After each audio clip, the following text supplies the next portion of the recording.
ನಮಗೊಂದು ಈಗ 2 ವರ್ಷದಿಂದ ಗೊತ್ತಾಯ್ತು ರೀ. ಆದರೂ ಒಬ್ರು ಮತ್ತೆ ಇಲ್ಲಿ ಪುನರ್ಜನ್ಮ ಒಂದು ಚಲೋ ಐತಿ, ಅಲ್ಲಿಂದ ಸ್ವಲ್ಪ ಹೋಗಿ ಬರ್ಯೋಣ ಅಂತೀರಿ. ನಾವು ಅದನ್ನು ಯೂಟ್ಯೂಬ್ನಲ್ಲಿ ವಾಟ್ಸಪ್ನಲ್ಲಿ ನೋಡ್ತಾ ಇದ್ದೀವಿ. ಒಂದು 3-4 ಜನ ಕೇಳಿದ್ದೀವಿ, ಇಲ್ಲ ಅಲ್ಲಿ ಚಲೋ ಐತಿ, ಅಲ್ಲಿ ಹೋಗಿ ಬರೋಣ ನಾವು ಬಂದೀವಿ.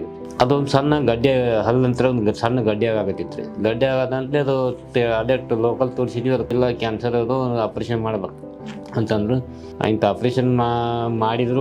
ಆದರೂ ಈಗ ನಾ ಆರಾಮದೀನಿ, ಅದರದ್ದೇನು ಪ್ರಾಬ್ಲಮ್ ಇಲ್ಲ. ಸ್ವಲ್ಪ ಬಾಯಿ ಖಾರ ಹತ್ತುಗಳು ತಿನ್ನೋಕೆ ಸ್ವಲ್ಪ ಸಮಸ್ಯೆ ಆಗತ್ತೆ ಅಂತಲೇ ಇಲ್ಲಿ ಪುನರ್ಜನ್ಮ ಹಾಸ್ಪಿಟಲ್ ಫೋನ್ ಮಾಡಿ ಕೇಳಿದಾಗ, ಇಲ್ಲ ನಾವು ಬಂದು ಒಂದು ಭೇಟಿ ಕೊಡಿ ಅಂತ ನಾವು ಬಂದೀವಿ ನಿಮ್ಮ ಹತ್ರ. ಹಾಂ, ಸ್ವಲ್ಪ ಅಂದ್ರೆ ಅದೇ ಕಷ್ಟ ಅಂದ್ರೆ ಏನು, ಸ್ವಲ್ಪ ಬಾಯಿಗೆ ಊಟ ಎಲ್ಲ ಚೆನ್ನಾಗಿ ಮಾಡ್ತೀವಿ, ಊಟದ ಏನು ಪ್ರಾಬ್ಲಮ್ ಎಲ್ಲ ತಿಂತೀವಿ. ಆದರೆ ಬಾಯಿಗೆ ಖಾರ ತಿನ್ನೋಕ್ಕೂ ಸ್ವಲ್ಪ ಖಾರ ಹತ್ತುದಿಲ್ಲ. ಆ ಉದ್ದೇಶಕ್ಕೆ ಖಾರ ಯಾಕೆ ಹತ್ತುದಿಲ್ಲ ಅಂತ ಸಂಬಂಧ ಕೇಳಕ್ಕೆ ಬಂದೀವಿ ರೀ. ಇಷ್ಟೇ ಮತ್ತೆ ಈ ಮೌತ್ ಕ್ಯಾನ್ಸರ್ ಅಂತ ಹೇಳಿದರು. ಎಲೆ ಅಡಿಕೆ ತಿಂತೀವಿ ರೀ, ಎಲೆ ಅಡಿಕೆ ಸ್ಟಾರ್ ಅದು ತಿಂತಿದ್ದೀವಿ. ಈಗ 3 ವರ್ಷ ಆಯ್ತು ಏನಿಲ್ಲ, ಎಲ್ಲ ಡ್ರಿಂಕ್ಸು ನಾನ್ ವೆಜ್ಜು ಎಲ್ಲ ಬಿಟ್ಬಿಟ್ಟಿದ್ವಿ. 45 ದಿವ್ಸ ತೊಗೊಳ್ಳಿ, ಅದ್ರ ನಂತರ ಒಂದು 15 ದಿವ್ಸ ಬಿಟ್ಟು ನಿಮ್ಗೆ ಗೊತ್ತಾಕತಿ, ನಾವು ಫೋನ್ ಹಚ್ಚಿ ಕೇಳ್ತೀವಿ ರೀ.